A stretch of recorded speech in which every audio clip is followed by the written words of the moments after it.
अस्सलाम वालेकुम, आदाब। मैं हूं खलील फरहाद। नेशनल व इंटरनेशनल खबरों की तफसील जानने के लिए वर्ल्ड न्यूज़ की शुरुआत करते हैं हेडलाइंस से। इसराइल ने गजा में मजीद 51 फ़लस्तीनियों को कर दिया शहीद। यतीम खाना समेत पनाहगाहों और स्कूलों पर इसराइली एयरफोर्स ने किए हमले।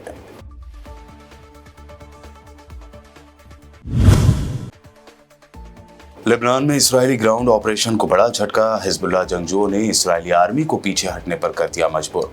आमने सामने की लड़ाई में इसराइल के 3 कैप्टन समेत 8 फौजियों की हुई मौत।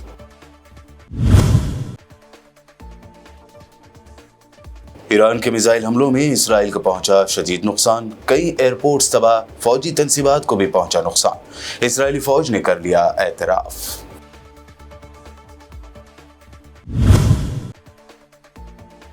ईरानी हमलों के बाद पहली मर्तबा मंजर-ए-आम पर आए सुप्रीम लीडर ख़ामेनी।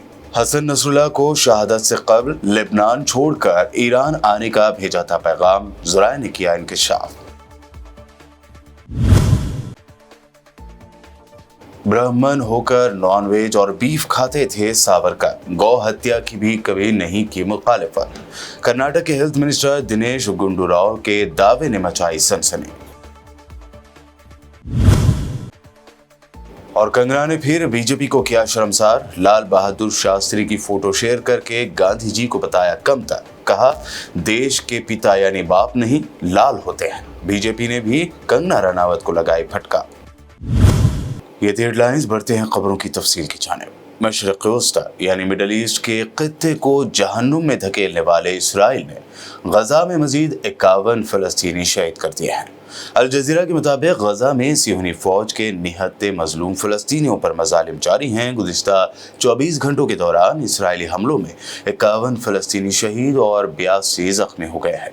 इसराइली फौज की जानिब से एक यतीम खाना समेत पनाहगाहों और स्कूलों पर अलग अलग हमलों में दर्जनों फ़लस्तीनी जाँ बहक हुए हैं। सेंट्रल गजा में खान यूनिस में काबिज़ इसराइली फौज की बमबारी के नतीजे में 25 फ़लस्तीनी शहीद और मुतादिद ज़ख्मी हुए। इसराइली फौज ने साउथ लेबनान में हिजबुल्लाह के साथ झड़पों में 8 फौजियों की हलाकत की तस्दीक कर दी है। इसराइली फौज ने ट्विटर पर जारी बयान में तस्दीक की है कि साउथ लेबनान में लड़ाई के दौरान इसराइली फौज के 3 कैप्टन समेत 8 अहलकार हलाक हो गए हैं। अरब मीडिया के मुताबिक इसराइली फौज ने बुध के रोज़ लेबनान में दाखिल होने की कोशिश की। इस दौरान इसराइली फौज और हिजबुल्लाह के जंगजुओं के दरमियान झड़प हो गई। हिजबुल्लाह ने इसराइली फौज की लेबनान में ज़मीनी रास्ते से दाखिल होने की कोशिश नाकाम बना दी और इस दौरान इसराइली फौज को भारी जानी नुकसान भी हुआ। सोशल मीडिया पर वायरल होने वाली कई वीडियोस में भी इसराइली फौजियों के हेलीकॉप्टरों के जरिए इसराइली फौज के जख्मी होने वाले अहलकारों को वापस वहां से ले जाते हुए या मुंतकिल करते हुए भी देखा जा सकता है।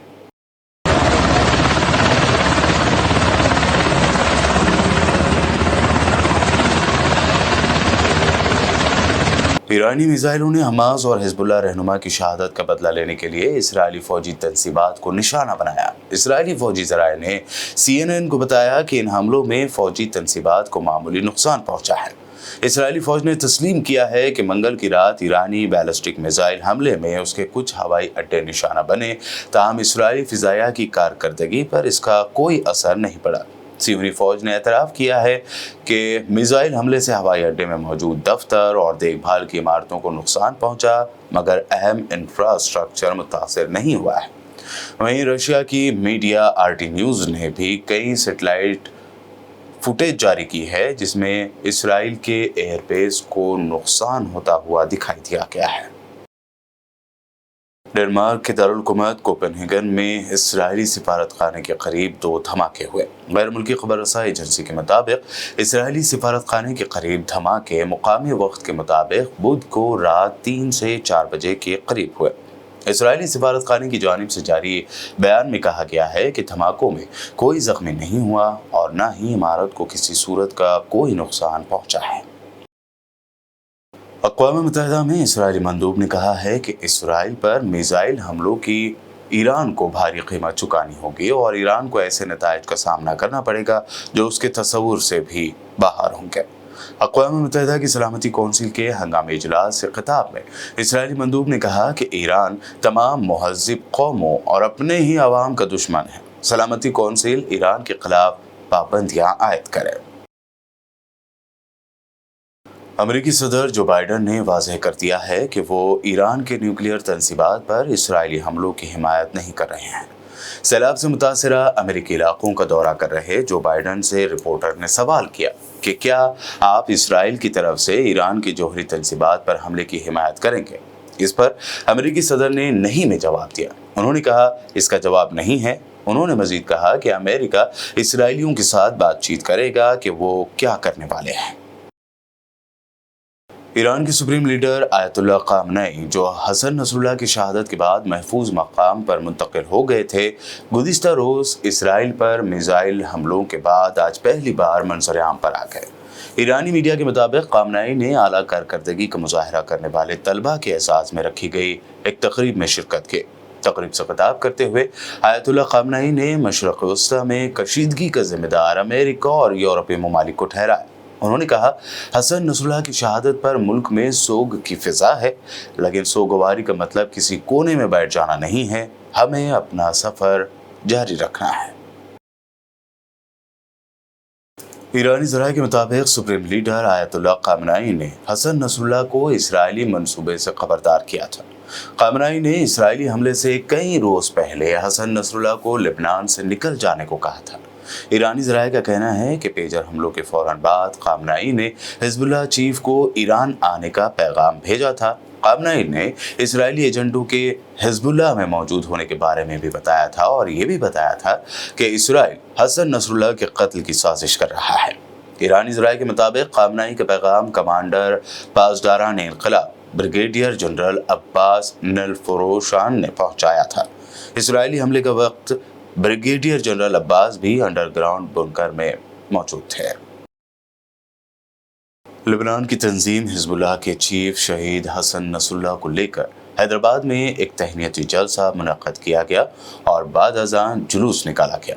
इस जुलूस में हिंदुस्तान की कई रियासतों के उलमा, मशाइखीन, शोरा मौजूद थे। जुलूस के दौरान एहतजाजी तौर पर अमेरिकी सदर और इसराइली पीएम के अलामती पुतलों को नजर आतिश किया गया। जुलूस में मौजूद लोगों ने शहीद हसन नसरुल्लाह से इजहार यकानगत करते हुए पुरजोर नारे भी लगाए। बाद मीडिया से बात करते हुए मौलाना हुज्जतुल इस्लाम हैदर आका व दीगर ने मज़ीद तफसील बयान की। इन्ना लिल्लाहि व इन्ना इलैहि राजिऊन। यकीनन नसरुल्लाह की जो शहादत हुई है आलम इस्लाम के लिए बहुत मुश्किल है। इसको बहरहाल बर्दाश्त करना, सब्र करना, चूँकि ईरान ने इसका जवाब दे चुका है और ईरान आगे भी इंशाअल्लाह इसका दिफा करेगा और तमाम आलम इस्लाम के मुसलमानों की हिफाजत करेगा। और याद रखें वो लोग कि जो हसन नसरुल्लाह को दहशतगर्द तंजीम का सरबराह कह रहे हैं, वो कल भी दहशतगर्द थे, आज भी दहशतगर्द हैं और कल भी दहशतगर्द रहेंगे। हसन नसरुल्लाह दहशतगर्द नहीं हो सकता, इसलिए कि उसने हर मज़हब व मिल्लत के लिए काम किया है और वो काम करता रहेगा। और सिर्फ हसन नसरुल्लाह, मैंने इससे पहले भी कहा है कि हसन नसरुल्लाह एक आदमी नहीं है, एक फ़िक्र का नाम है कि जिसने इंसानियत के लिए काम किया है। और हसन नसरुल्लाह हमेशा इंसानियत के मुदाफ़े रहे हैं और हरम मोहम्मद आल मोहम्मद के मुदाफ़े रहे हैं। और इंशाअल्लाह ये नसरुल्लाह अगर खुदा की बारगाह में चले गए तो लाखों नसरुल्लाह अल्लाह भेजेगा और कामयाबी होगी इंशाअल्लाह। लोगों को खबरदार होना चाहिए कि हसन नसरुल्लाह दहशतगर्द नहीं थे, बल्कि वो लोग दहशतगर्द हैं, वो मीडिया दहशतगर्द है जो हसन नसरुल्लाह को दहशतगर्द कह रही है। जो दुनिया के लिए, आलम इस्लाम के लिए, उन्होंने इंसानियत के लिए, मज़लूमों के लिए 3-4 दहों से आवाज़ को बुलंद किया और उन्होंने ये बताया है कि किस तरह से इत्तेहाद में मुनज़्ज़म रहकर हम इस्लाम का काम कर सकते हैं, दीन का काम कर सकते हैं, शरीयत का काम कर सकते हैं। लेकिन ज़ालिम हुकूमतों ने मंसूबाबंद तरीक़े से उनको शहीद कर दिया।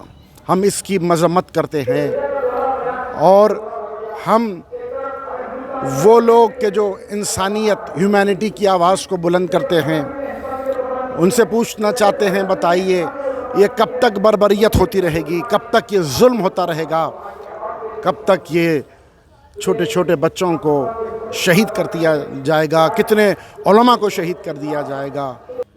हमारे लिए एक प्याम है, हमारे लिए एक उल्गू मिसाल, एग्ज़ाम्पल है आज के ज़माने में हज़रत नसरुल्लाह।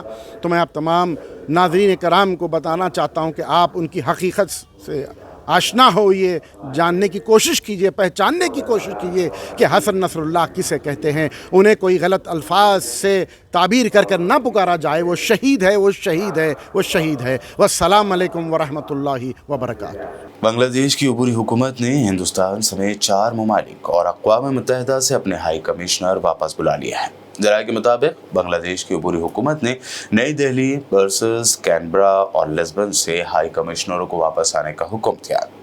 खबर रसा एजेंसी का बताना है कि बांग्लादेश ने अक़वाम मुत्तहिदा में अपने मुस्तक़िल मंदूब को भी वापस बुला लिया, जबकि इससे पहले बांग्लादेश लंदन से भी अपने हाई कमिश्नर को वापस बुला चुका है।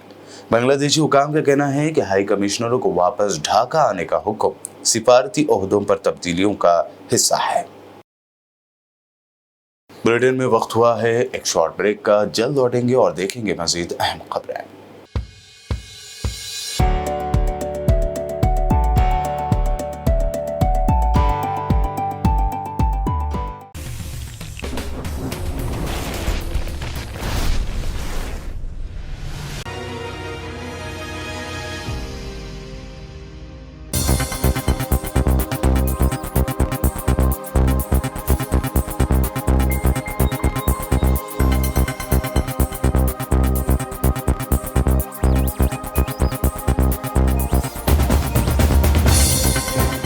ब्रेक के बाद आगे बढ़ते हैं और अब देखते हैं मज़ीद अहम खबरें।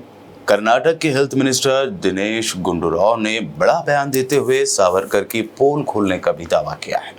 दरअसल गुंडूराव ने कहा कि सावरकर ब्राह्मण होकर नॉनवेज खाते थे और उन्होंने गौ हत्या की कभी मुखालिफत नहीं की। मिनिस्टर ने कहा कि कई मुद्दों पर सावरकर आगे की सोच रखते थे, उन्होंने गौकशी की मुखालिफत नहीं की।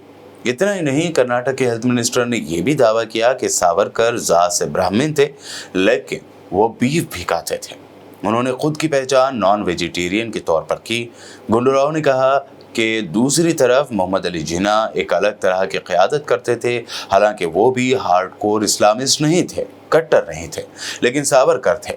एक सहाफ़ी की जानिब से नथुराम गोडसे पर लिखी गई किताब Gandhi assassination, the making of Nathuram Godse and his idea of India की रस्म इजरा प्रोग्राम में पहुंचे कर्नाटक के हेल्थ मिनिस्टर गुंडूराव ने यह बयान दिया।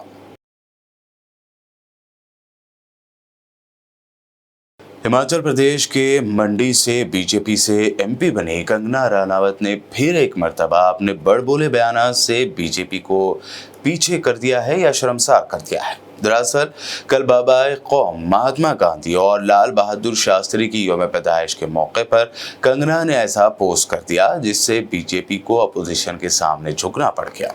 कंगना रनावत ने अपने इंस्टाग्राम स्टोरी पर लिखा, देश के पिता नहीं, देश के तो लाल होते हैं, खुशकिस्मत है भारत के ये लाल।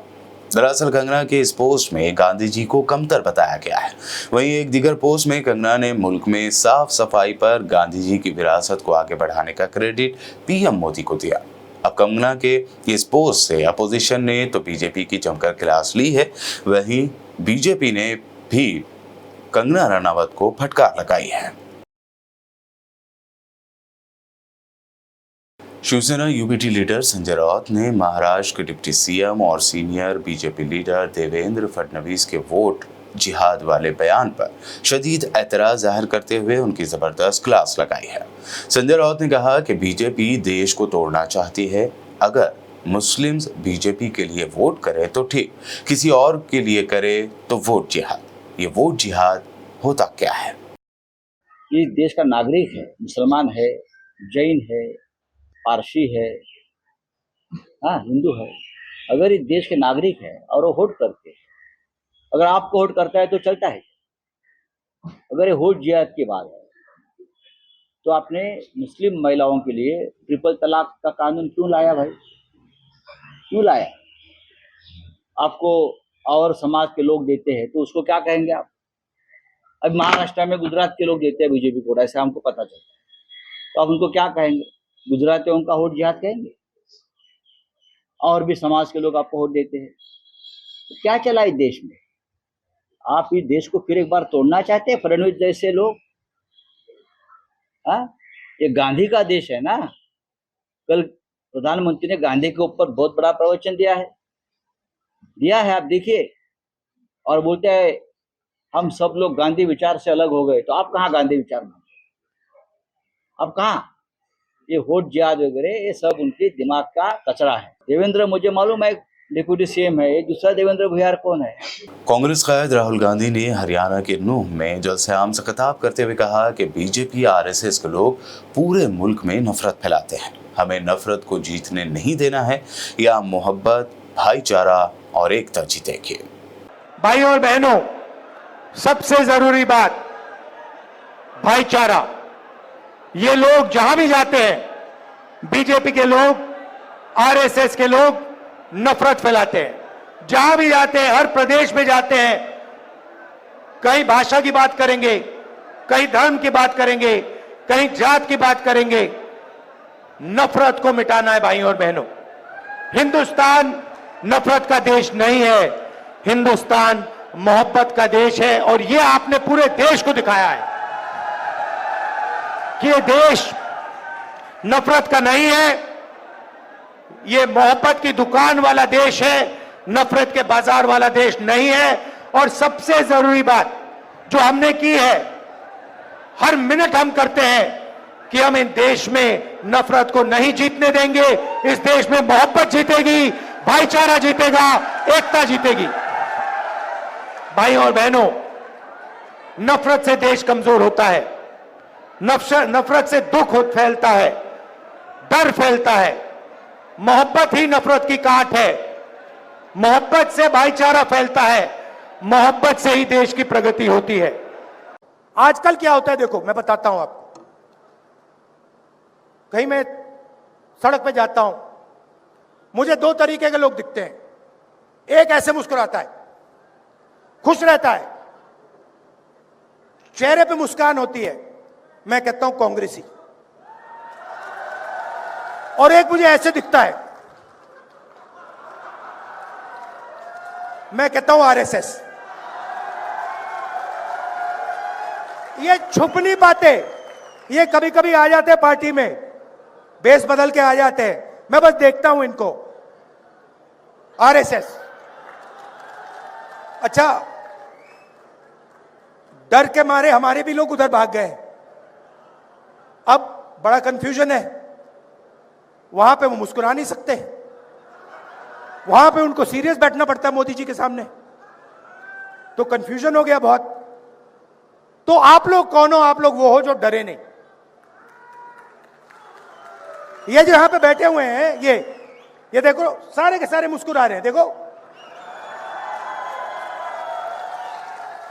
अमित शाह की स्पीच देखना, मोदी जी की स्पीच देखना, वो सब ऐसे बैठे रहते हैं कि कुछ गलती से कह ना दें, पता नहीं क्या हो जाएगा। यहां पे हमें लगता है ठीक है भैया, 2-3 बार चिल्ला भी लिए, कोई प्रॉब्लम नहीं है, संभाल लेंगे हम। तो ये पार्टी मोहब्बत की पार्टी है, और आप लोग मोहब्बत वाले बब्बर शेर हो। धन्यवाद, नमस्कार, जय हिंद। और अब बुलेटिन के आखिर में हेडलाइंस पर डालते हैं एक और नजर। इसराइल ने गजा में मजीद 51 फिलिस्तीनियों को कर दिया शहीद। यतीम खाना समेत पनाहगाहों और स्कूलों पर इसराइली एयरफोर्स ने किए हमले।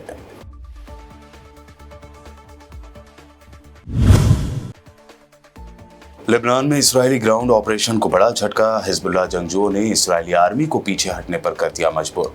आमने सामने की लड़ाई में इसराइल के 3 कैप्टन समेत 8 फौजियों की हुई मौत।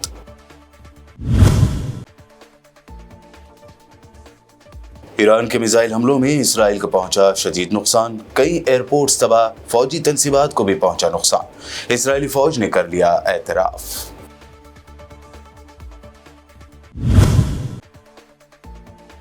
ईरानी हमलों के बाद पहली मर्तबा मंजर आम पर आए supreme leader Khamenei. Hassan Nasrallah को शहादत से कबल लेबनान छोड़कर ईरान आने का भेजा था पैगाम, ज़राए ने किया इंकशाफ। ब्राह्मण होकर नॉनवेज और बीफ खाते थे सावरकर, गौ हत्या की भी कभी नहीं की मुखालिफत। कर्नाटक के हेल्थ मिनिस्टर दिनेश गुंडूराव के दावे ने मचाई सनसनी। और कंगना ने फिर बीजेपी को किया शर्मसार, लाल बहादुर शास्त्री की फोटो शेयर करके गांधी जी को बताया कमतर। कहा देश के पिता यानी बाप नहीं लाल होते हैं। बीजेपी ने भी कंगना रनावत को लगाई फटकार। वर्ल्ड न्यूज में अभी आपने देखी अब तक की अहम नेशनल व इंटरनेशनल न्यूज। मजीद ताज़ा तरीन खबरें और दिलचस्प प्रोग्राम्स के लिए देखते रहिए BPN चैनल।